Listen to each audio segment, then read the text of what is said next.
How to change your Facebook password.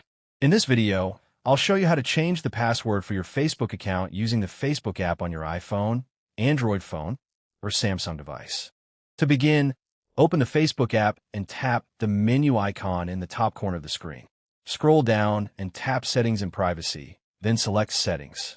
At the top of the page, tap Account Center, then go to Password and Security. Next, tap Change Password and choose the Facebook account you want to update. Enter your current password if prompted, then type your new password and confirm it by entering it again. If you believe someone else may have access to your account, you can also choose to log out of all other devices.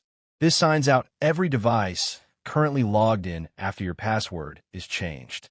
If you don't remember your current password, tap Forgot Password and follow the on-screen instructions to reset it. Once you've entered your new password, tap Change Password to save your changes. Your Facebook password will now be updated successfully. If you found this guide helpful, don't forget to leave a like and subscribe for more quick and easy tutorials.